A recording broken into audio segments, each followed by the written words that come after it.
Oh, awesome. Good. Hi, everybody. I can see you all joining on here. We're just going to give it a couple of moments while we let some more people log in. So just stay tuned for a moment or so.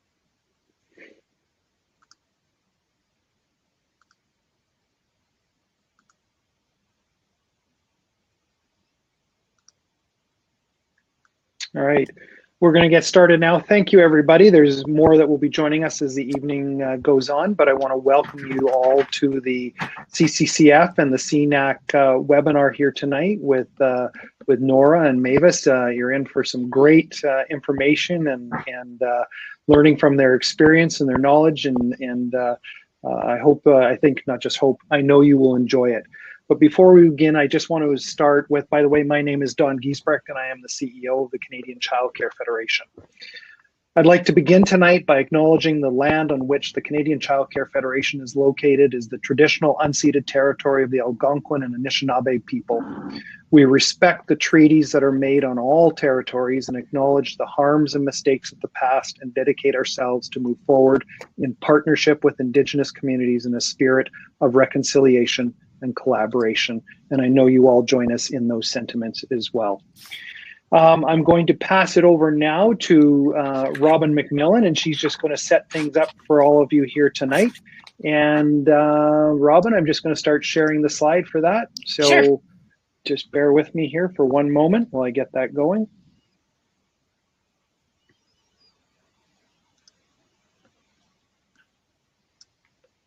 I want to do that one. Oops. There we go. There we go. Oh, I should put my glasses on. Holy cow. Okay. Hello, everyone. I'm Robin McMillan, and I've been the one that perhaps you've been emailing with regarding the webinar.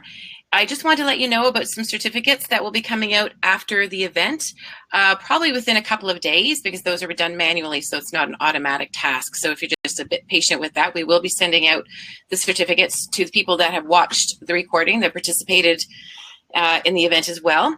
And by the way, just to let you know, during the webinar itself, if you're having issues with the video or audio quality, that's really going to be specific to your internet connection. So if you need to move closer to your router or log back in, that might be a way for you. But really, it's being close to your router if you're having signal issues. And you can look at the top corner, and that will show you that. And there will be a follow-up email as well as certificates being sent that will be full of great resources that Nora and Mavis will share. And that'll be great links that you can use and share with your colleagues. And the webinar jam control panel. Yeah, so with the control panel you'll see on the side, it gives you an opportunity to chat, and there'll probably be some other exercises, polls, and things like that that the host will walk you through. So we wanted to make sure that you knew about the interactive part of the webinar as well. And so without further ado, I want to pass it over to Nora and Mavis, who are going to introduce themselves. And we're so fortunate to have these experts with us who really are, when we look at Canada and outdoor play, these two are some of the top experts in the field. So we're so happy you could join us and share your knowledge with us. And we're very excited to learn more about challenging environments. So take it away.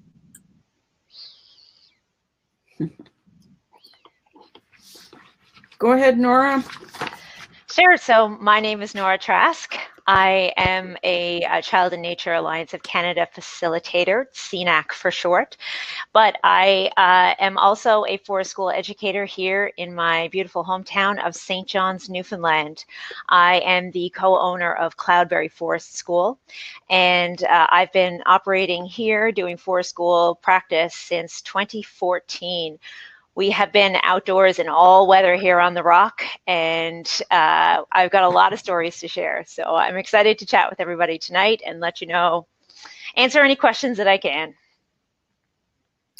Great. Hi, everyone. I'm Mavis Lewis-Weber. I was just scrolling through some of the names of people who are saying hi, and there's a lot of people I know in this group. So welcome all of you Manitobaites and everyone else from across Canada. It's really nice to be here and to share with you in these challenging times and to connect with people, although we can't see you, but you can see us and hear us. So we'll be monitoring the chat if you have questions. I have, Nora and I actually participated in the first Forest School Canada practitioners course in 2013, and that's when I met her first. And I semi-retired. I was an early childhood education instructor at Red River College to finish off my full-time career, and still continue to be very involved in the Forest School movement across Canada, and volunteer at the Fort White Forest School, which unfortunately is, closed due to COVID, but hopefully they'll start up soon. So as was mentioned, there will be opportunities for you to share and to to chat and to give your opinions. So I'm just going to turn on our PowerPoint here. Okay. Push the start button, that would help. Okay, so what makes outdoor play challenging? And thank you to those people. I sent out that question to get some input from people so that we could make sure that our presentation was realistic and answering some of your questions and some of the issues that you're having. So in an hour and a half, unfortunately, we won't cover everything because this can be a huge topic, but hopefully it'll give you some food for thought and some ideas, and go from there. So to summarize the feedback that I did get, values and attitudes towards outdoor play was a big one that people shared were concerns. So your own personal values and attitudes, the philosophy of your program, what your educator, your coworkers feel about outdoor play can really influence the program. So we're going to talk about that in a little bit of detail, and then hopefully have a bit of discussion. We're going to do a little bit, talk a little bit about risk. Again, huge topic. And the previous workshop a few weeks ago or a month ago was totally focused on risk. But again, a lot of information out there about risk, and we'll share some resources with you. And then have a bit of discussion. We're going to talk a little bit about the physical space, the how, what, and why, and some of the limitations, how you can deal with, what you have, what your playground looks like, and then reducing the barriers, some of the tips and tricks from outdoor educators that you can consider. We also hope to we will share a lot of resources with you that you can share with your children as they learn, grow, and develop. So if you think back to your ECE training and the space to do that. And do you consider children to be capable and competent? So as part of my forest school learning journey, I traveled to Denmark and England in 2015. And I was really blown away by, especially in Denmark, how they consider children to be so capable and competent that they can decide for themselves if, their hands are warm and sweaty on a, minus 25, snowy winter day, and they take their mitts off, that, the child is making that decision for themselves, and they consider them capable and competent to make that decision. And they actually, when I talked about that with, the woman that was facilitating the course I did, she said they actually in Denmark really believe that children need to have those experiences to be cold and uncomfortable and miserable and wet and everything, so that they can inform themselves. They can have that body memory and make the, an informed decision the next time they're in that weather situation. So that is a really, difficult for some people in our Canadian and North American culture to wrap their head around. But, it's kind of an extreme example, but do you allow the children to make those decisions, or do you consider them to be capable and competent?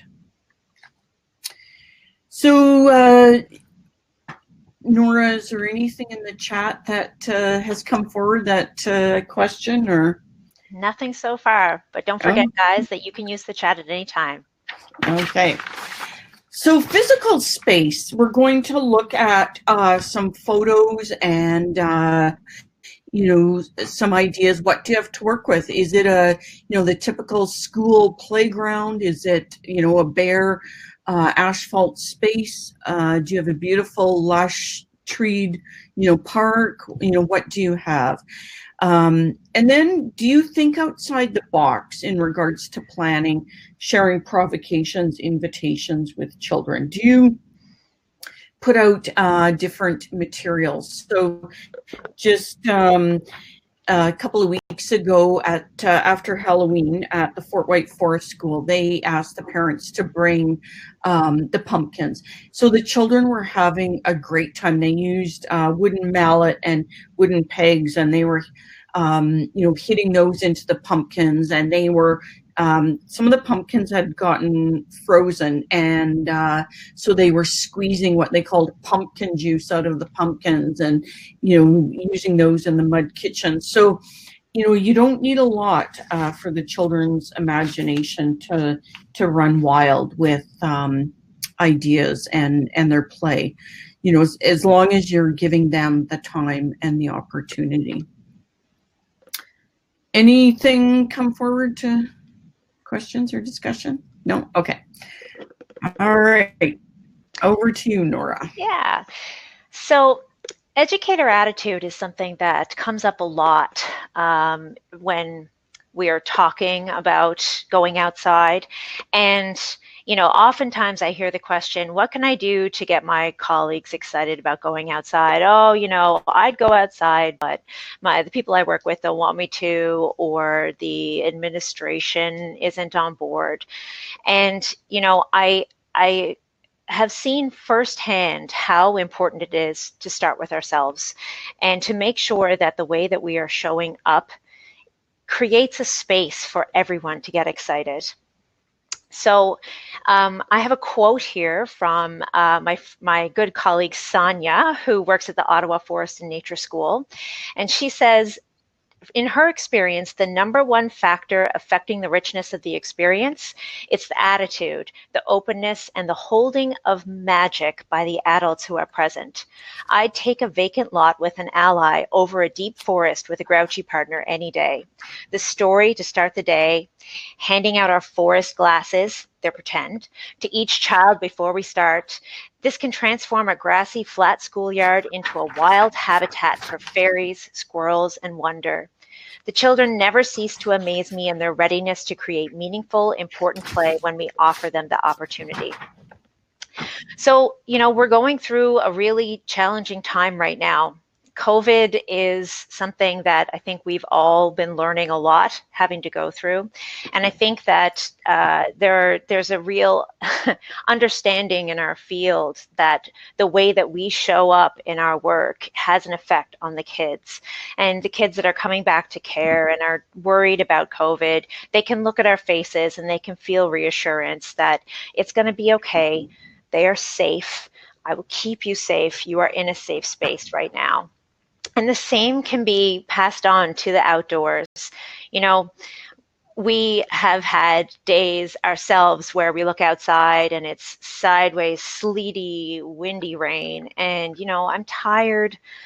I've got things to do. I don't want to go out and be cold. You know, this just isn't exciting.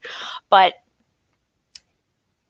the power that you have when you look outside and you say, oh, it's raining. Look, I wonder why it's going sideways. And you have that excited attitude. You want to go see, you want to go learn. That can really translate for the children, and that can take away some of their fears or their worries and help excite them. Going further with that, I have seen firsthand how my excitement about going outside can help my colleagues get over the some of their fears, maybe have some of their attitudes gently, you know, pulled on a little bit, as I say, I wonder what the kids are going to do outside. Come on, it's going to be fun. And we get outside and we actually get to experience the you know, the joy and the wonder that can happen when we are in the outdoors, despite how we might have felt in the beginning going outside. There was a study done a few years ago by Helen Bilton, and she said that the teachers' attitudes to the early years environment can have a huge impact on how children react to outdoor play. And I think it's really important to note in this study, they looked at how educators' experiences in their childhood in the outdoors really affected how they showed up to deliver services in the outdoors. And you know what? Not all of us have had wonderful experiences in our childhood outdoors. We don't maybe have the great memories. Maybe that was a challenging time. And so if we can take the time to really look inside and reflect on how our attitudes are, how our experiences were, and how we feel about nature ourselves, maybe there's space to think about, when in my childhood, I did not have positive experiences, but if I could have, what would they have been like? What would I have done? What could I possibly see in this space that my inner child would have liked to experience? So, you know, I think that there's a lot of opportunity for us to just think about our experiences and our attitudes and how we show up for the kids, particularly during COVID times. Helen Bilton, yes, there you go.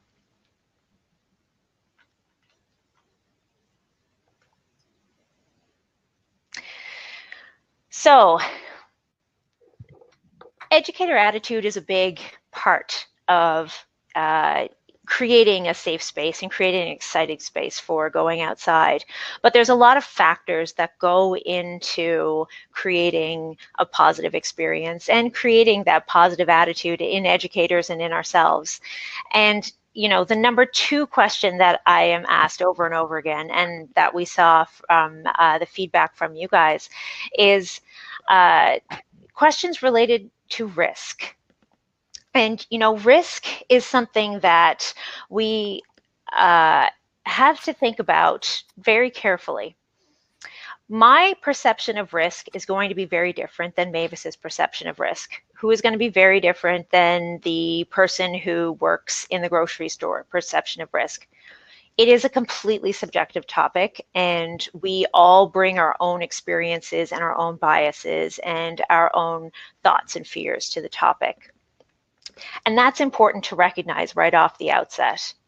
Now, when we're talking about risk in outdoor play, you know, what is the amount of risk that we're actually talking about? A lot of the feedback that we got was, well, what do we do when children get a cut when they're off-site? Or what do we do if somebody falls? And these types of questions.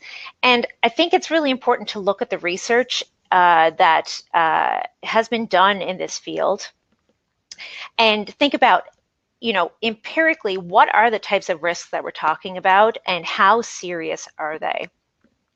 So the BC Injury Research and Prevention Unit has collected data, and they went through the years 2000 to 2017 and compiled the typical types of injuries that they were seeing from kids involved in outdoor play.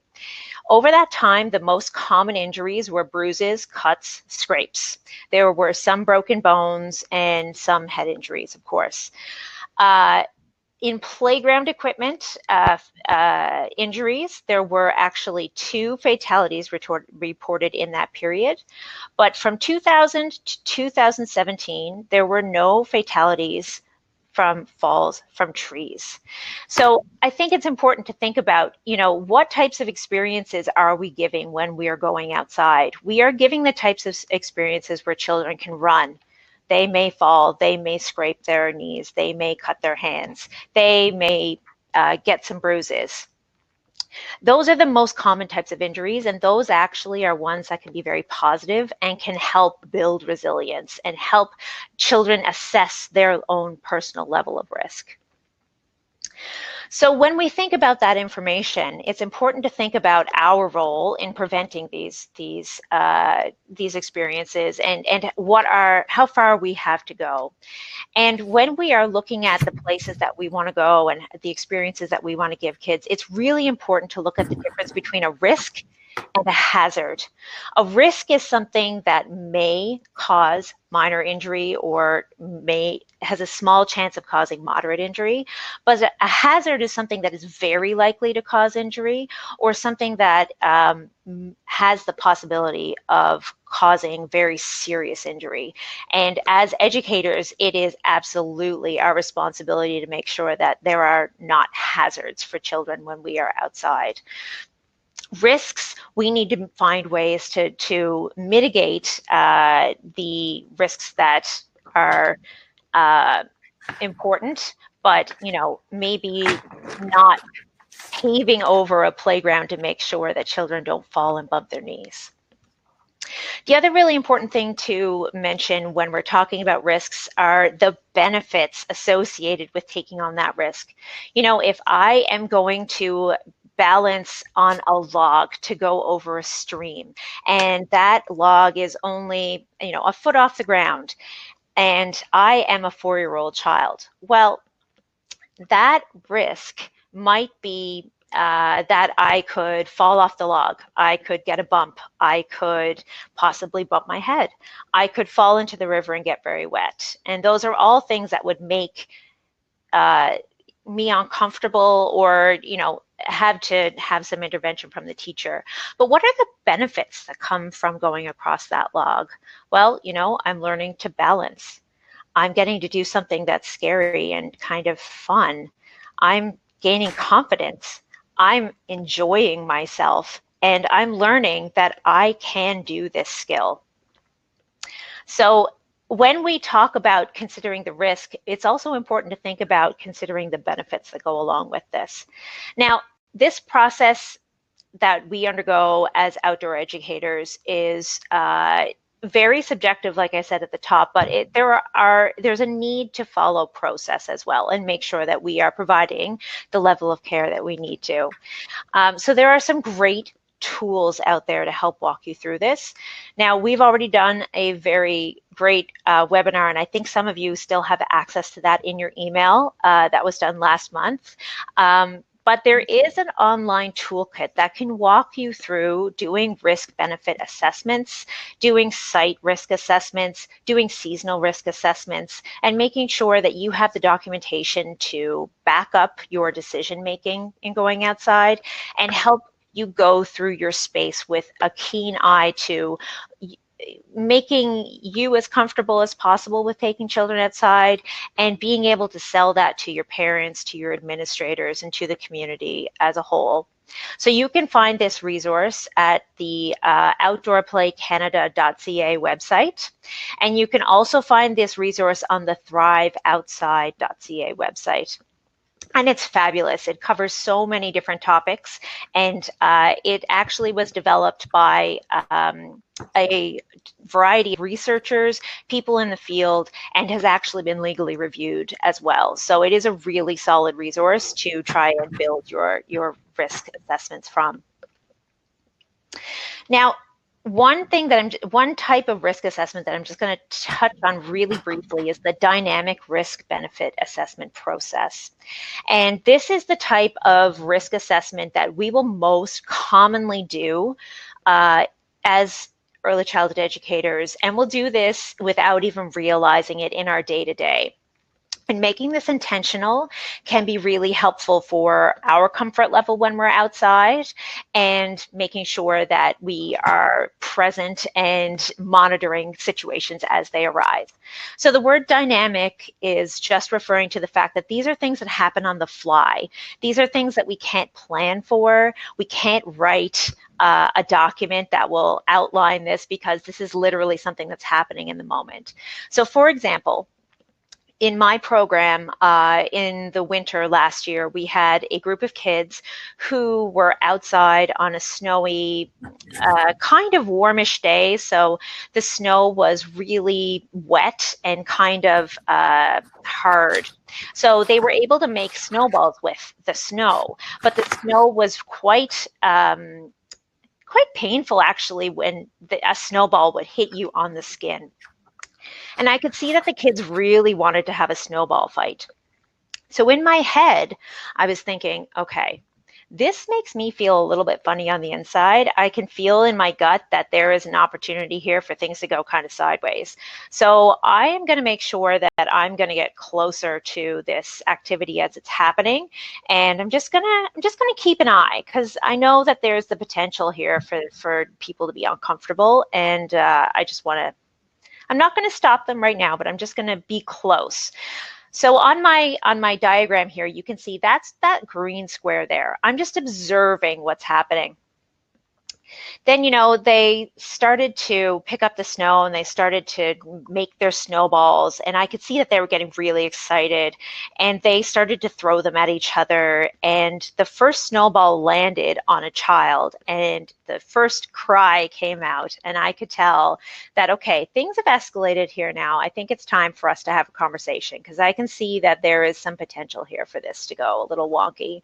So I just stepped in and I said, hey guys, I just want to check in with you guys here. I see that you're starting this, and it's making me feel a little funny. I think we need to have a talk about, what we can do in this situation, because I need to make sure that everybody's safe here, and I need to make sure that everybody feels safe. And, the kids that I work with at this point in time are used to this process. It was a process, but they engaged in conversation with me. Okay, yeah, what can we do? What can we do? So I said to them, guys, I feel like this might not be safe. Do you understand why I feel like this might not be safe? What could happen? And immediately the kids were throwing out things. Oh, well, maybe someone might get a snowball in the face and that would hurt. Maybe the snow would go down their jacket and they get cold. Oh, maybe a snowball would hit them on their hands and it would hurt because their fingers are cold. And they were really good at coming up with the things that I had observed and things beyond. So then I just put that question back to them, guys, what can we do? And so in this process, we were able to build a set of community rules around how we were going to handle this snowball fight and how we would do that all together. So in this process, they decided that they were going to throw snowballs, but they were going to actually make sure that snowballs only went, on their jacket and on their legs. That was it.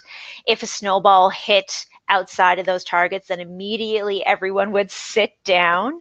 And if people wanted to get that process started a little easier. They had a howl that they actually made up that would freeze the game instantly.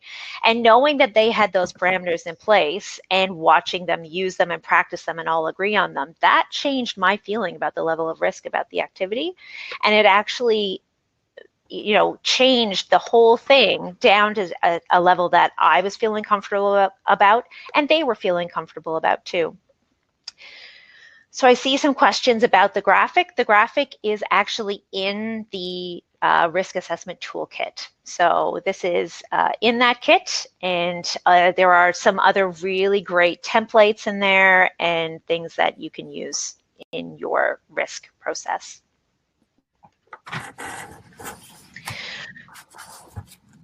So there's a lot of benefits to being outside, and you know, I think inherently we know a lot of them. Oh yes, preschool wrestling. That's a great example. And of course, I think a lot of programs have done that with preschool wrestling for sure. I can't talk about how much I enjoy being able to do rough and tumble play, knowing that there's a process that we can follow for sure. There are some benefits that I've put up here on the screen. These are from the Council of Outdoor Educators of Ontario. This field has just exploded in the past 5 years, and there are so many resources out there that can help you determine the latest research. You know, COVID has really brought this to the forefront, and we are seeing how important it is for all of us to be outside, not just education, not just the kids, but all of us.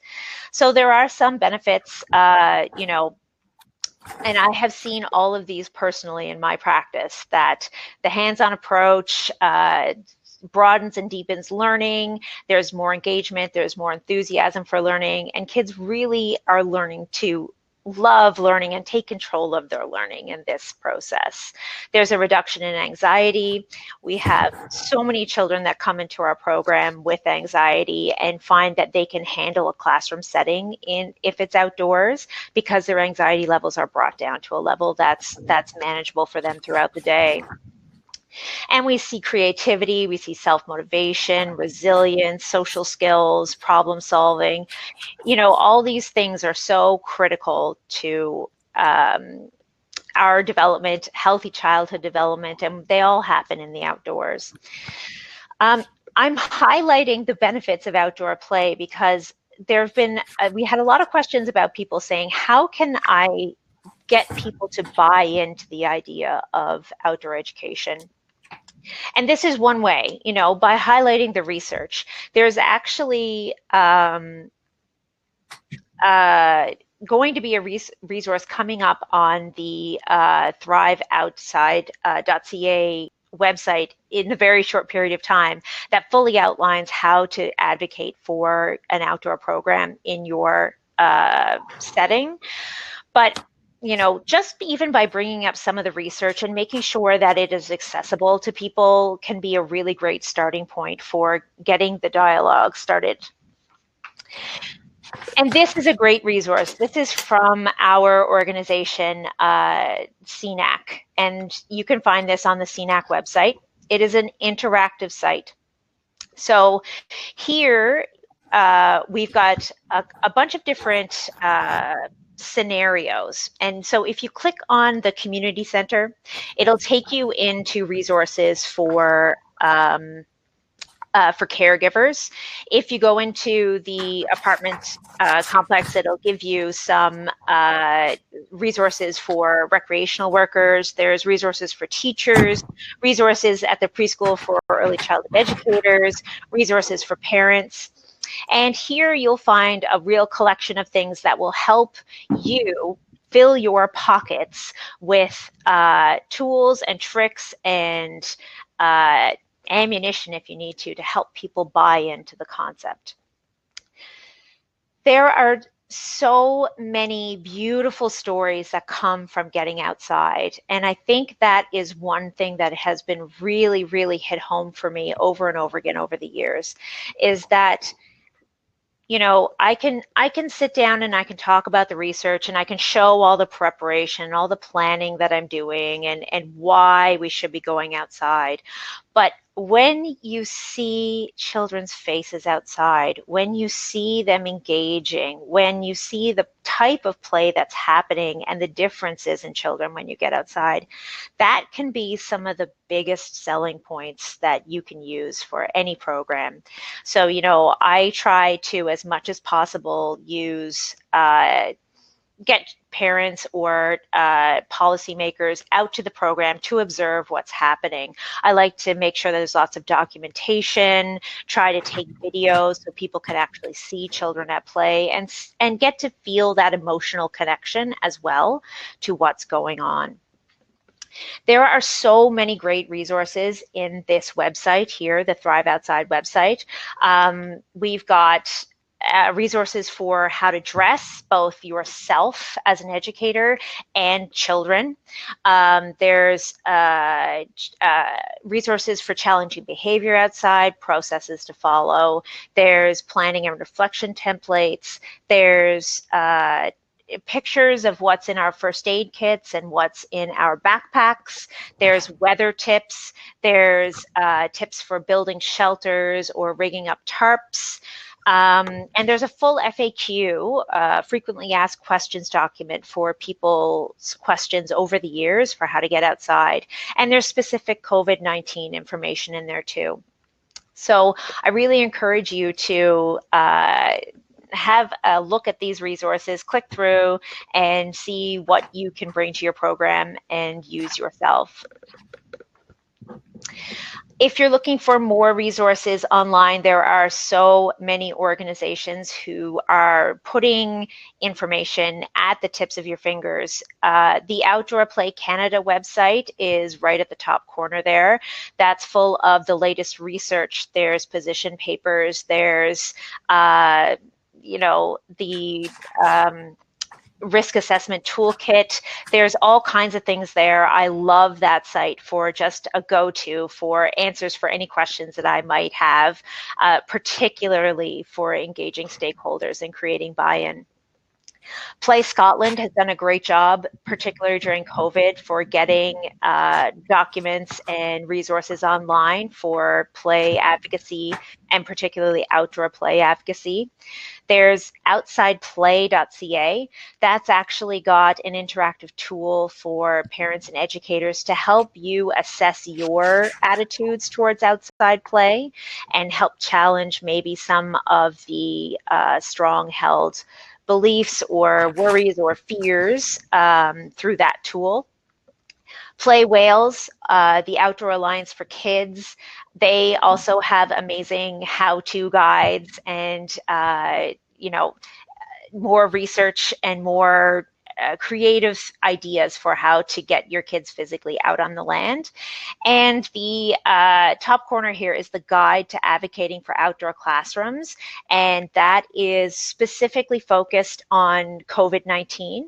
I know that all our situations are different across Canada, and I know that some areas are less restrictive right now than others. So don't be afraid to seek out what the internet has to help. There's a lot of different people in a lot of different situations who have come up with answers or ideas even during these challenging times.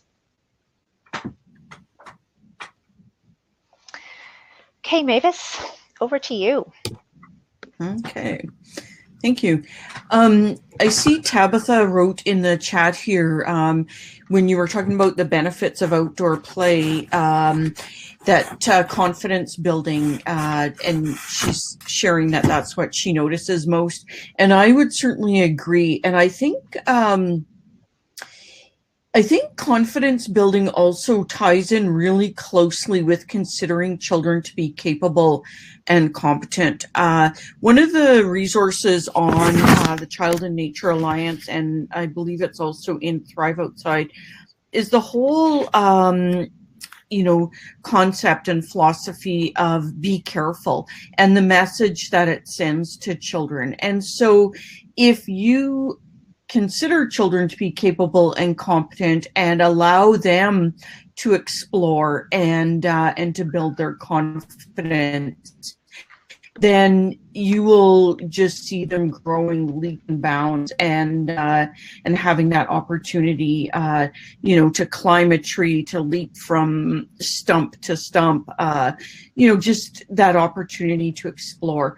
But if you're hovering and saying, "Oh, be careful! Oh, don't do that," then it really limits, you know, their confidence and their opportunity. So I think that's a really critical point. So, you know, as we mentioned in the intro, physical space. So the space that you have can really dictate the activities that the children engage in.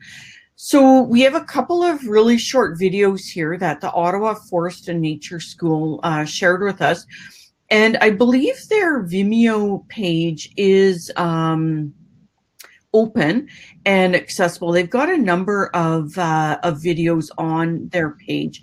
So I'm going to play this video, and I have to do it by sharing my screen with you. So I have to do that first, and then we will play the video. Oops. Share. Okay.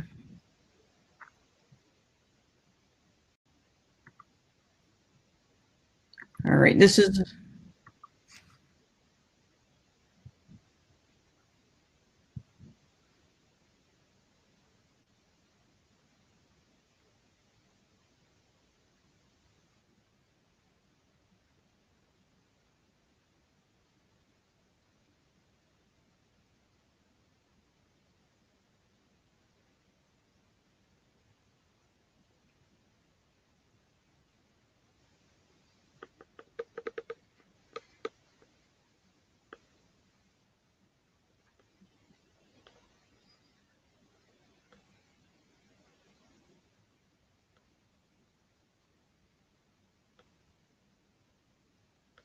That's a great point from Tabitha. I don't use be careful. I have them stop and observe.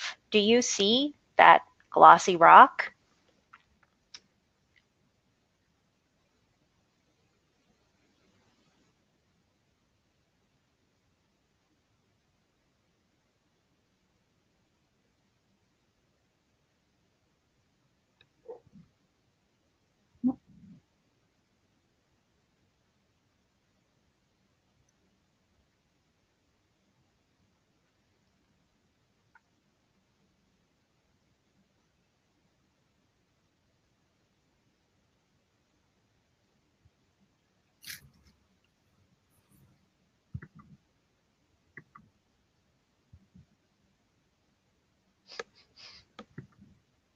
all right. Okay.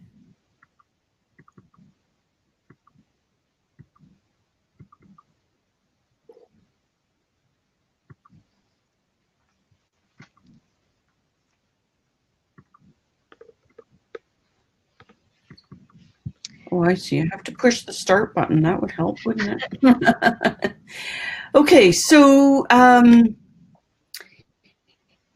there's a few things that really came into play in that video. Is the educators would have had to do a risk assessment, a risk benefit assessment, because the children were playing, you know, really close to the road. And so they would have had to talk with the children about safety around the road and ensuring that, you know, they stayed away from it. This looked like a school group. So that, you know, is a little different than, you know, being with preschool children. The really important thing to remember is knowing your group of children and you know, what they will, you know, how they may respond in a situation. So it, you know, really knowing your group and how to respond to them. So I see that you couldn't hear the audio. The audio is really quiet. If you went, I'm not going to play the other one because of those the sound issues, and also that it was really choppy. So what I would encourage you to do is to go to the Ottawa Forest and Nature School on Vimeo, and Dawn is also saying they have Instagram as well. They post a lot of photos and videos on Instagram, just to give you an idea that you can, make a an enticing and inviting play space with not very much by the provocations and invitations that you put out for the children. The other videos that you can search for, I believe these ones are on YouTube, the Evergreen Foundation, and yes, Dawn is saying that we'll share a resource link as well. The Evergreen Foundation has a couple of videos that they've created with schools in the Ottawa area, and the teachers sharing loose parts, with the children. And so that is the next webinar series in this series in December, is on loose parts. So you'll get lots of great ideas there. So just some tips about enhancing your space is looking at it with new eyes, looking at it from different perspectives, maybe lying down on the ground, knee height, what's above, what's around it, engaging the children, asking them, what they would like to see. Can they think of, what they would like to do in the playground or in the play area? Children do get, tired pretty quickly of playground structures. They don't have a lot of engaging enticement. So the more that you can provide loose parts and change up the outdoor environment, the more challenged and stimulated they are. The Thrive Outside resource has a great video on setting up a tarp, and they've used like a soccer field net as the space to set up the tarp, and so that's a great resource as well. So can you read the weather to find times to access your site when conditions are favorable? So getting the children tuned in to to what's happening in the weather. And if it's raining, do you have big spruce trees or big pine trees that you can hide under? At the Fort White Forest School, they have a windicator set up so that the children can see which direction the wind is coming from, and should we play in more the sheltered treed area when it's windy versus in the open area when it's a beautiful warm sunny day. So having seating on the ground, so logs, boards, stumps, sit-upons.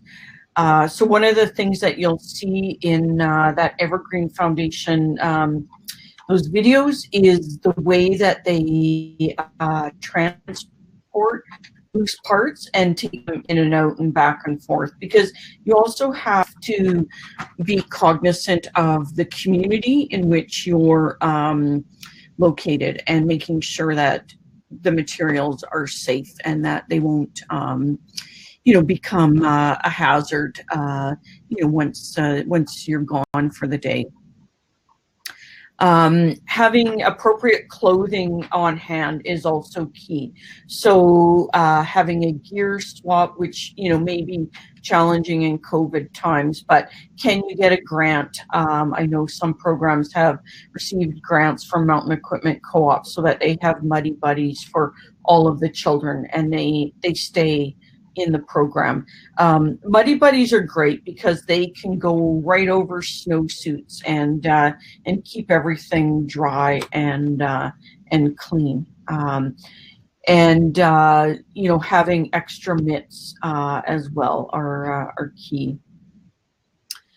So encouraging, one of the best things to do on a cold day or a day that's windy is to keep moving, is to keep walking, playing games, keeping the children active.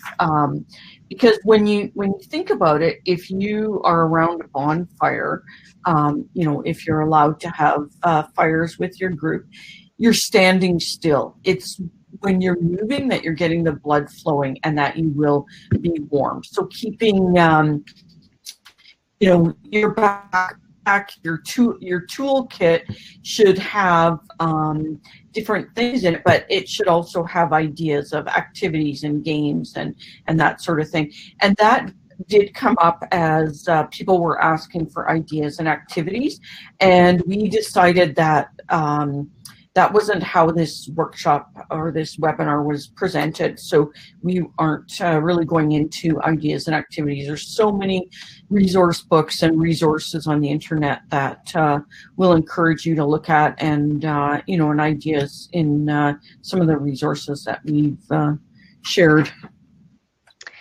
Mavis, we got a question there. Okay. My children want to climb, but there is nothing for climbing in our yard. I would love to take them off center, but with the lack of staffing, and I have school age as well as minders who are coming and going all morning, what kind of things can I bring in to help them fill this need? Well, it depends, I would say, on, you know, if it's your own, you know, playground, your own, you know, private space, or if it's public space. So that would influence things. Someone has said here, do-it-yourself pallet climbers. Absolutely. You know, you can access pallets. You want to make sure that they're safe and that there isn't any you know, nails or staples sticking out. You can also you know, get some long trees and you know, and put them in the playground so that children are if you take children into a forested area and there's fallen trees, those are good practice for them to practice tree climbing before they, you know, actually have the comfort to go up a tree. So if you know, if you have some logs or some stumps even for climbing, pallets, and there's all kind, like Pinterest can be your best friend. There's all kinds of ways that you can set pallets up like this. I also saw someone in a childcare program recently made it's 2 pieces, 2 logs, and then hanging from those with rope is pieces of log, and so the children are balancing from, you know, one to the other. So it's, you know, not quite climbing, but they're, you know, using those different sorts of skills. So someone has just written, Darcy has written, that children are creating their own climbing structures with tree stumps, cookies, flat rocks, logs, wooden planks. So there's, you know, call on your community, call on the parents, you know, in your program.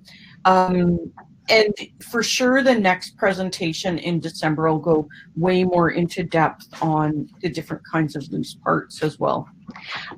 If I could too, Mavis, I will say that the suggestions that I'm seeing in the chat are fantastic.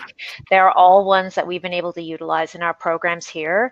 And I've used them in childcare settings, in licensed and unlicensed, and in day home settings. It's all about working with your inspectors and making sure that you are creating a good rapport and making sure that you are understanding what the limitations are for what you're providing. Driftwood is awesome. Planks, the loose parts that kids can put together themselves with big tires and planks. DIY pallet structures can be fantastic. You know, if you have any parents that can pull those things out of their back pocket, like Mavis said, or someone in your community, and then working with your licensor, the possibilities, they are possible.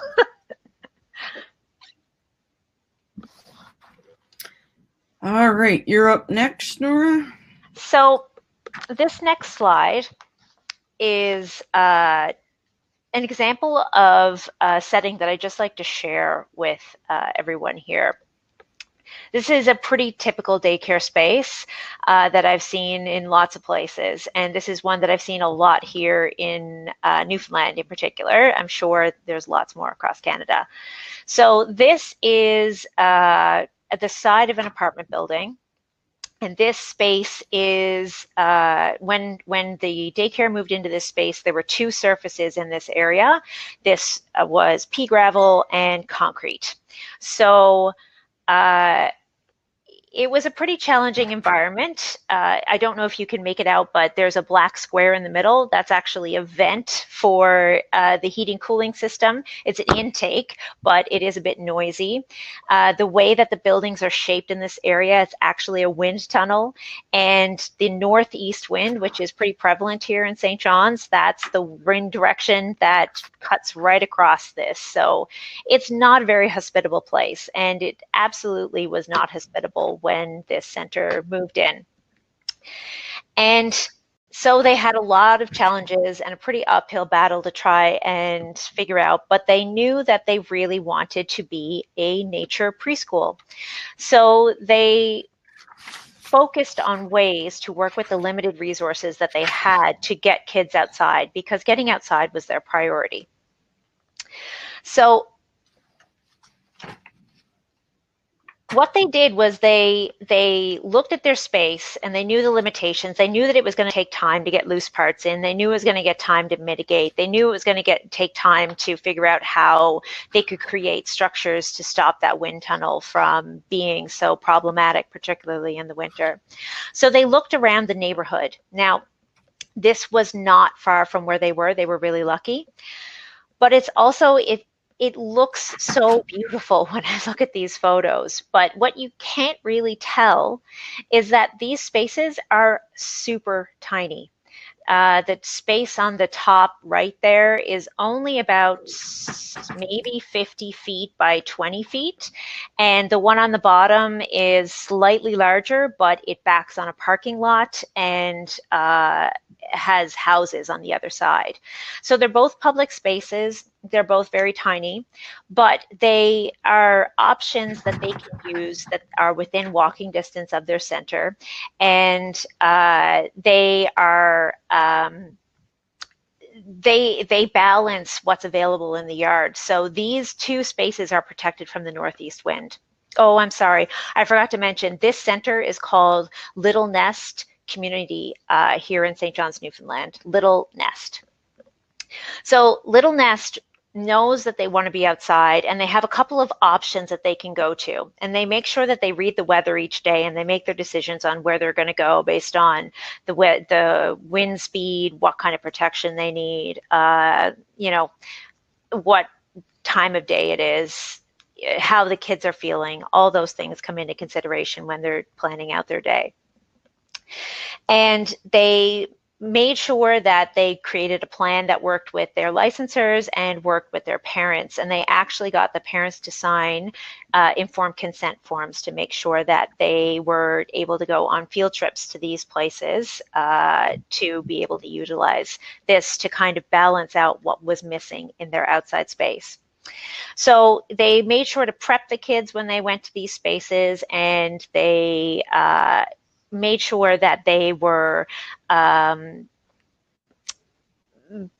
balancing out ways to prevent the risks that were happening. So in the bottom left photo, like I said, this is right next to a parking lot, and parking lots are not places for kids to play. So they made sure that they had very visual boundaries set up there and really educated the kids about how to remain inside the boundary. The type of material that they used was just some simple orange flagging tape, but the kids in the program learned very quickly that this was absolutely sacred, and this meant that this was an area that they were not to go in, and it's been fabulous, and they have been able to enjoy this space, and they haven't had issues with the fact that it's right next to a parking lot, because it means so much for the kids to go to the space. They don't want to be in danger, they don't want to break the rules, and they want to make sure that they can keep going. Now, it's not always feasible for the daycare to be able to go walking. So they made a plan that they've been rolling out over time. They've been in operation now, I think this is their 3rd year, to very slowly add some loose parts, add some community built things, to add some gardens, to add little touches of nature that help make the space a little more inviting to the children than the concrete and the pea gravel. What is really interesting about this place is that concrete and that pea gravel is still there, but the kids have absolutely made this space their own with the loose parts that they've added and with the gardens. And by taking a moment to really look below the surface of what's happening. So, you know, the kids go out and they dig in the pea gravel, and they're encouraged to question and wonder. And when it's really windy, they've actually built their own protected space in that little alcove behind the apartment building. And they're very active and engaged in ways that they can keep the space accessible for their own play throughout the year. Some tips, some minor points that the girls are working towards to try and keep making the space more accessible as they go in the long term.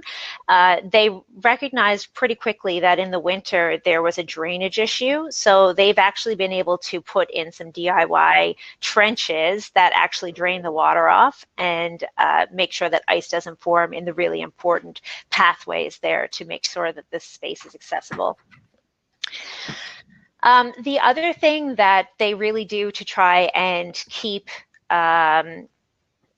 interest and keep things going in their space and make sure that it is really nature focused is that they really try to bridge the gap between the inside and the outside.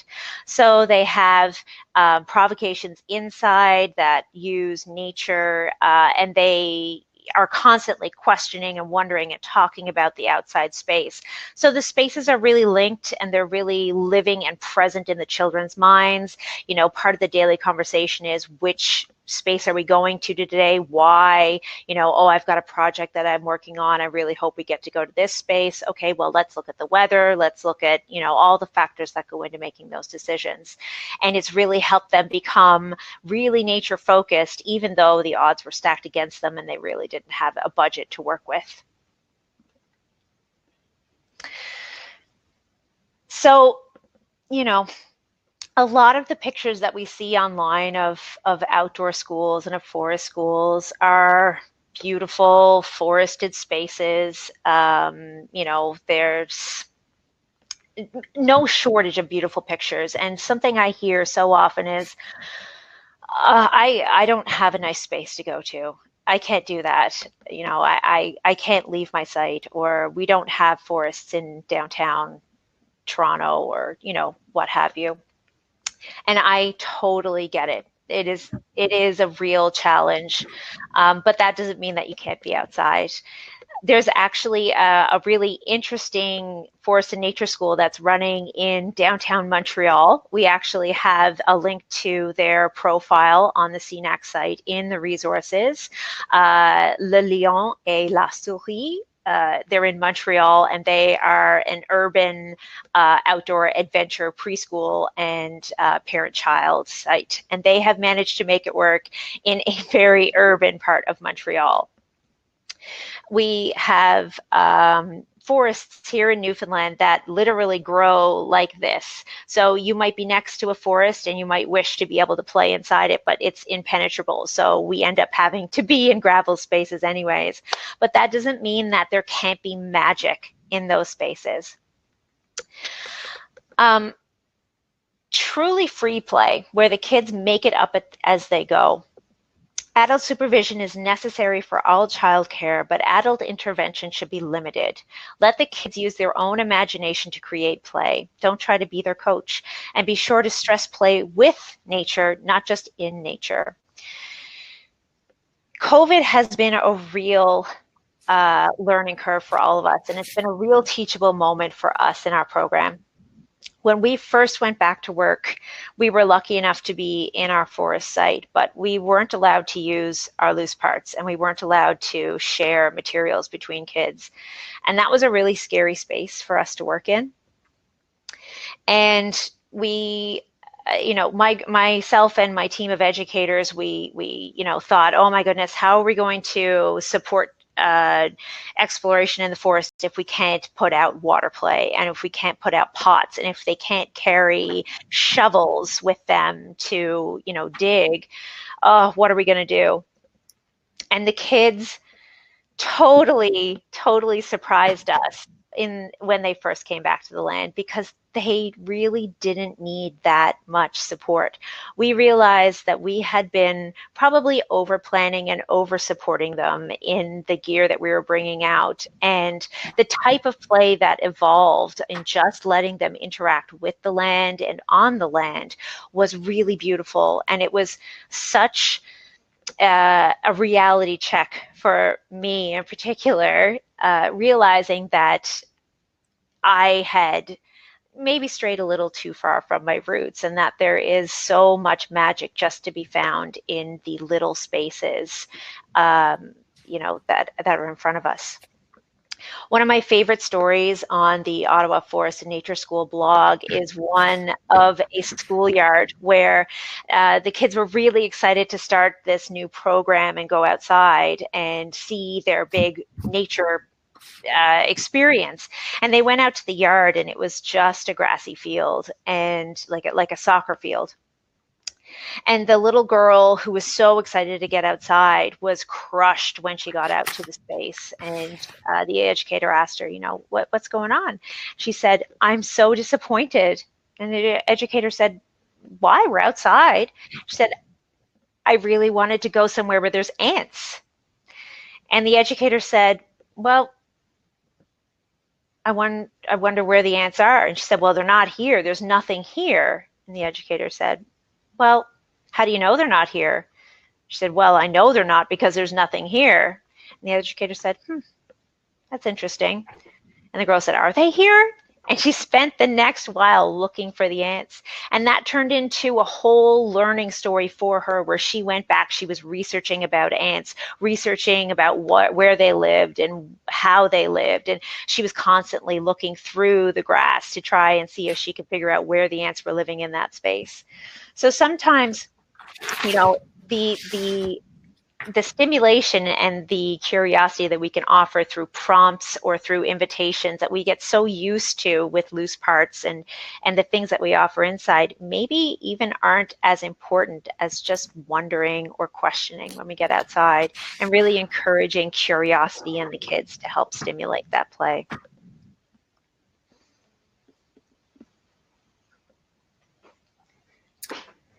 All right. So when you really think about it, some of the most basic loose parts that children love are snow, water, sand, mud, all those really tactile sensory experiences, that they can shovel, they can roll down, snow, they can slide down it, they can, roll it up. And so just allowing them that time and space to, to explore those open-ended loose parts, and also educating the parents about the value of that type of play, and for them to not get upset if their child, comes home wet or muddy, and, setting up, how you're going to deal with that, informing the parents.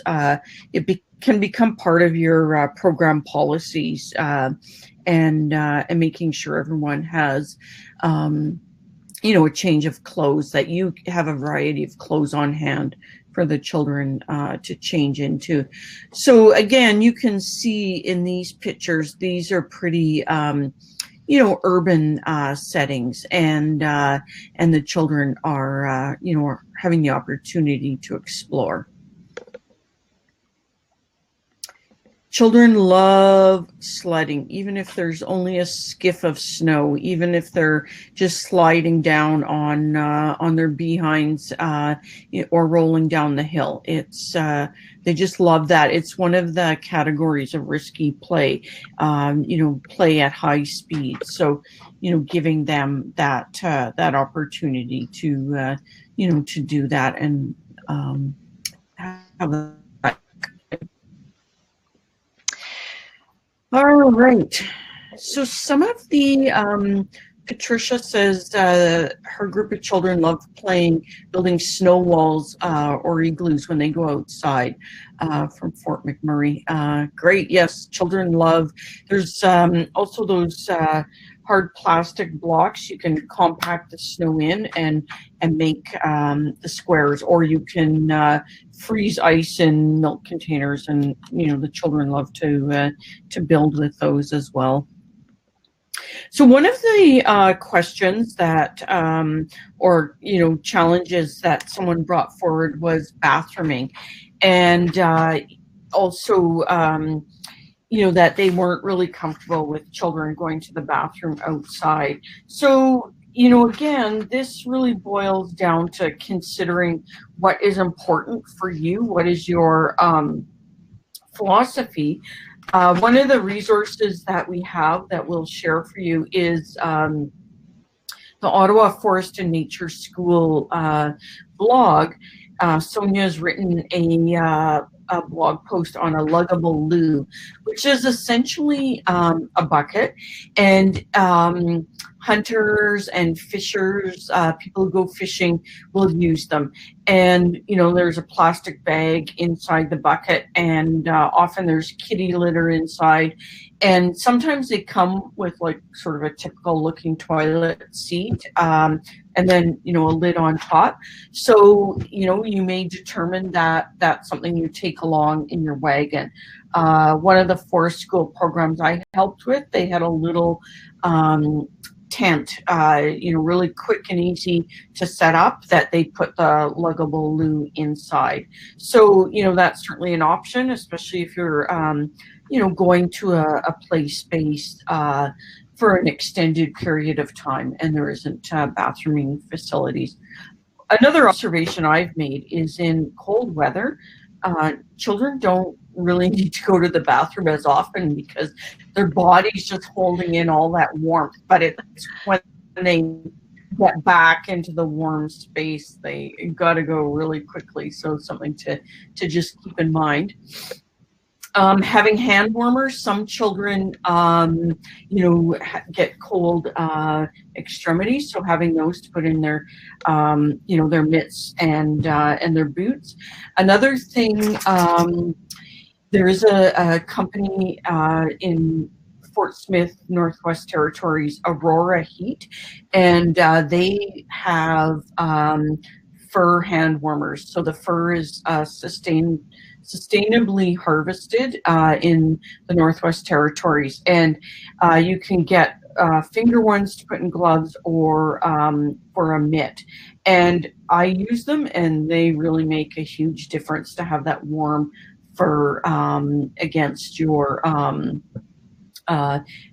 skin. So that's another thing. Taking a portable water container along can really help. Everyone can have their water bottle, but in the heat, you may need additional water. Or you can put that portable water container. You can have, tea or hot chocolate that is, lukewarm. It's, not boiling hot for the children.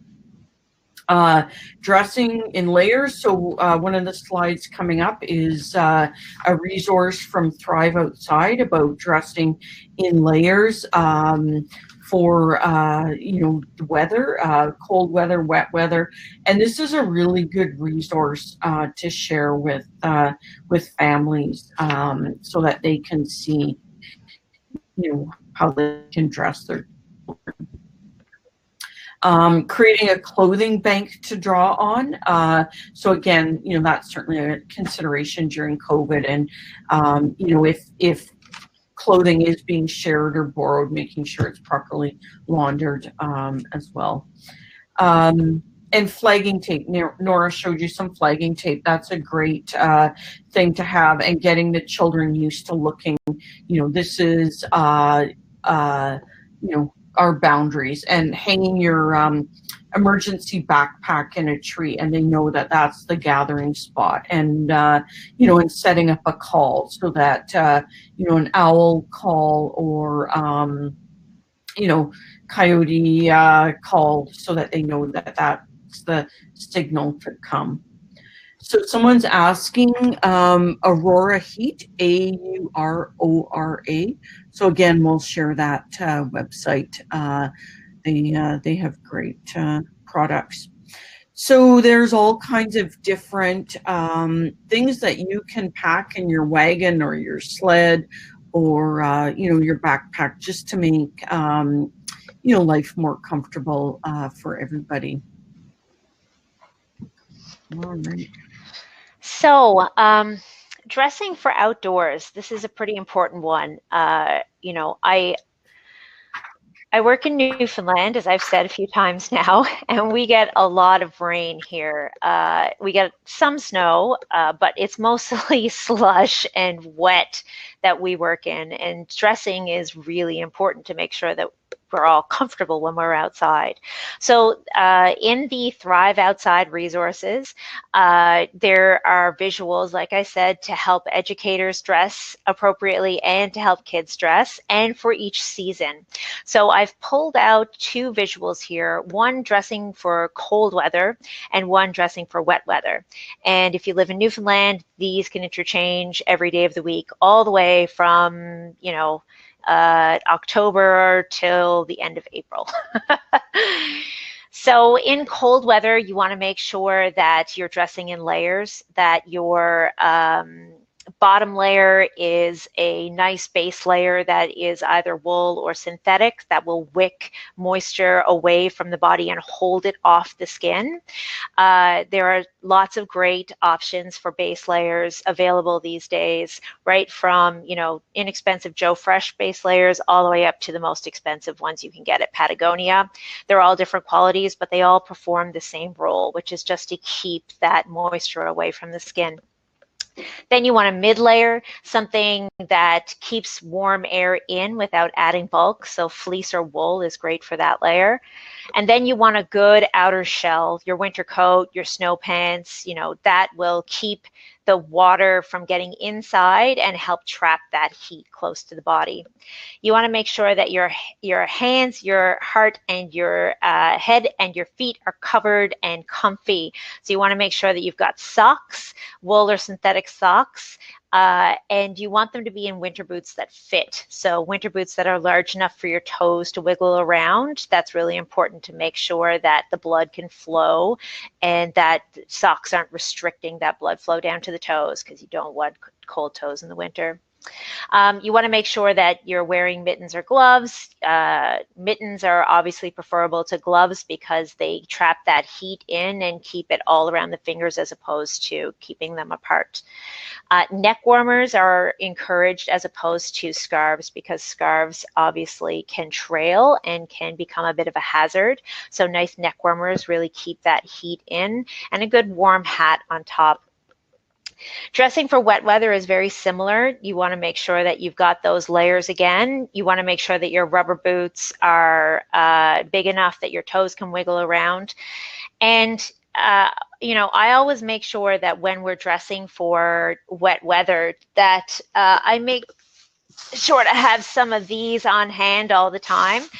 Invariably with rubber boots, they get ripped or torn or develop an invisible leak. And so carrying extra socks, making sure that when kids do get wet, you can get a dry sock on them pretty quickly, and then put that plastic bag on to make sure that that wet stays away from their socks, can help extend time outside for a good amount of time. Jesse, how do you convince school-age children it's cool to be warm? That is a great question.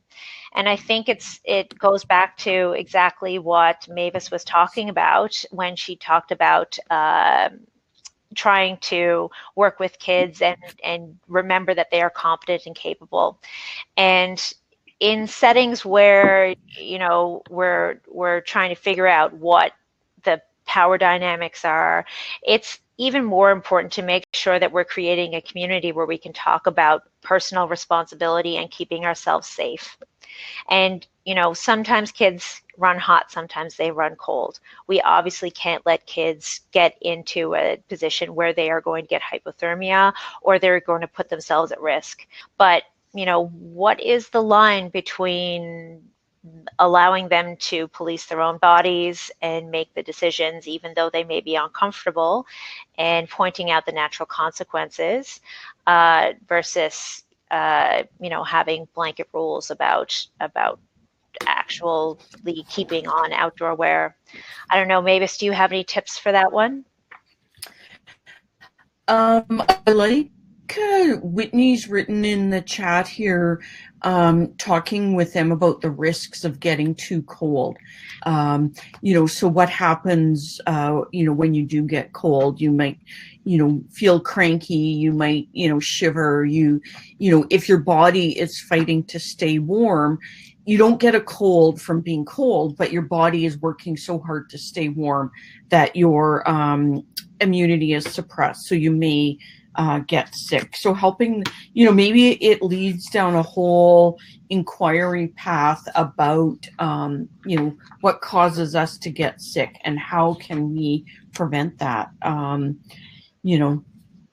And then, you know, sometimes you may just have to say, you know, well, you look really cold to me and it makes me uncomfortable. And if that's what you've decided to do, I guess I have to live with it. You know, it's sometimes you just have to pick your battles, you know, and sometimes if you don't make it a power struggle, then they, you know, acknowledge, maybe, I don't know, maybe if it's hats or mitts, maybe teaching them how to knit or crochet, you know.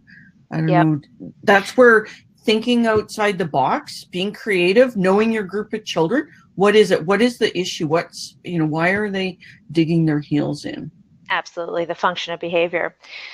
Sometimes for the really cool kids, you know, we do really unobtrusive check-ins, and we have little piles of blankets or things that we leave out that kind of help them keep their street cred, but also maybe a veil of something that isn't that hat that they're having the battle over, sometimes can be helpful as well.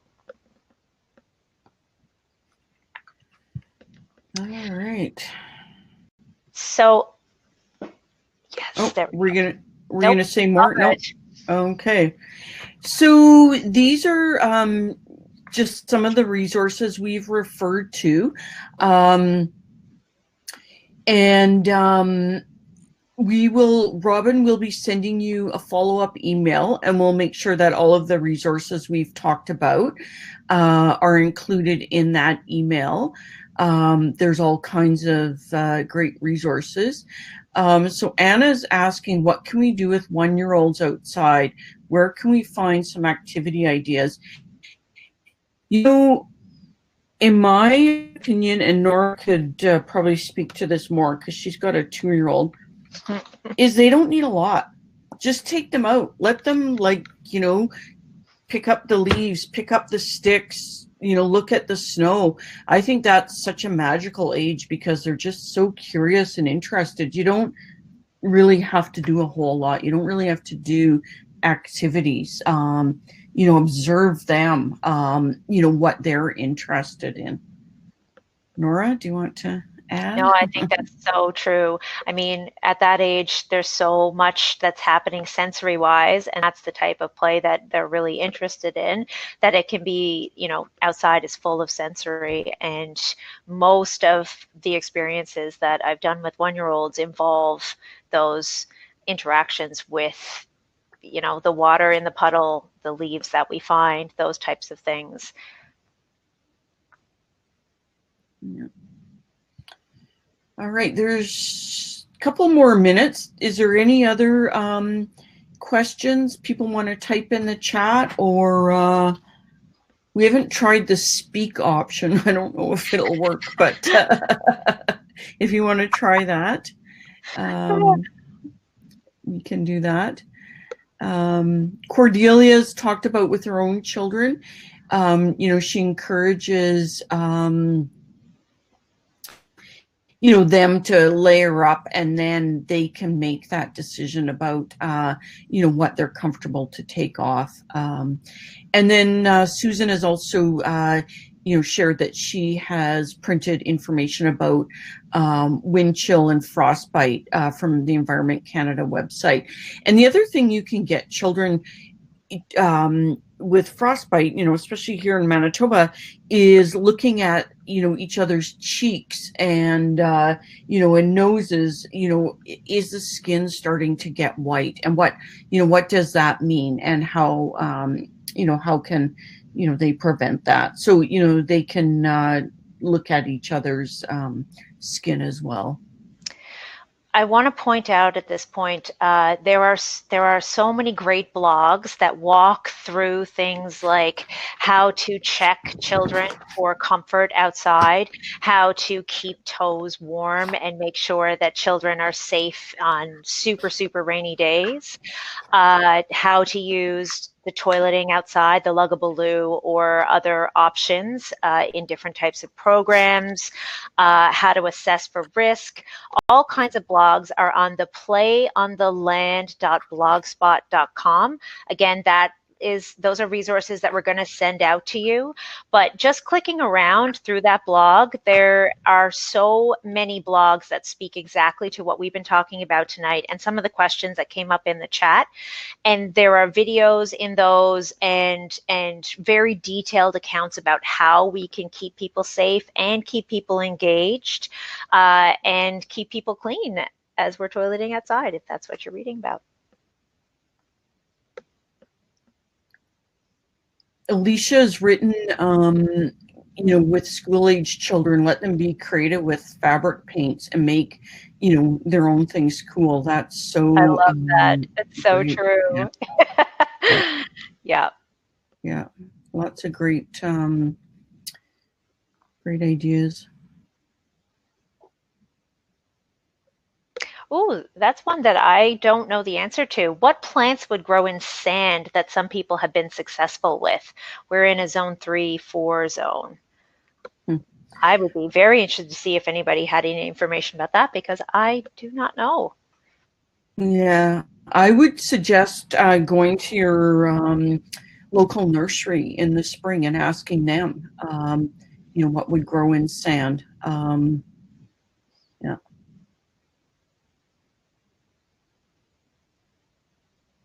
Yeah. Excellent. We got 2 more minutes. If anybody else has another question, we might be able to get to it. If you want to type it in.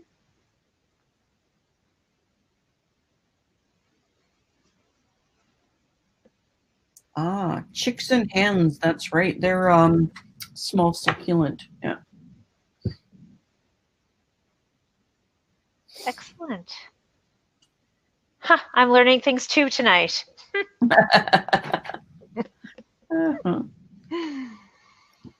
Well, you're very welcome. Everyone's saying thank you. Thank you for being so attentive. I wish we could have seen you all and,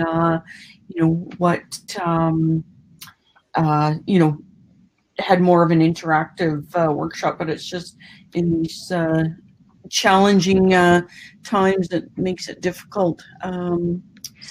Oh, Jasmine's got a really good question here that I just want to quickly pop in if we can.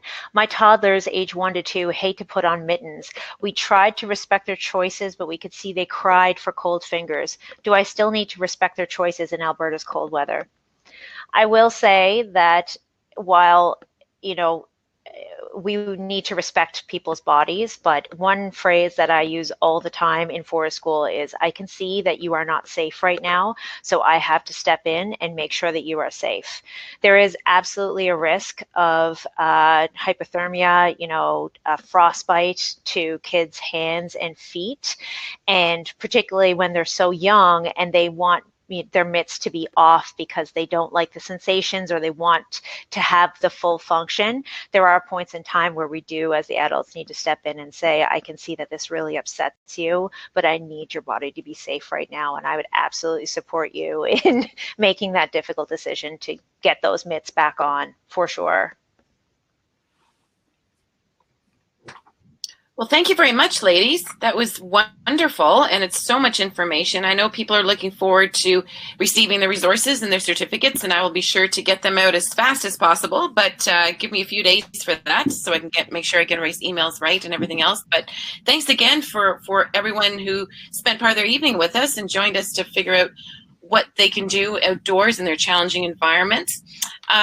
If there's any additional concerns or questions, when I send the email, feel free to email me back. I know that my webinars at CCCF-FCSGE email address has been a bit wonky because at the Federation we're getting ready to launch our new website, so we're having some background technical kind of things going on. But certainly if you had a question for me or a concern or something you wanted to share, if you wanted to wait till I send you the email with your additional information, you could always respond back and that will be sure to get to me. So thanks again, Nora and Mavis, for joining us. And I know it's very late for you, Nora, and good night. I hope you have a good sleep. And thanks, Mavis, for joining us online and keeping people connected during these challenging times. You're welcome. Thank you. Good night. Good night. Bye. Bye.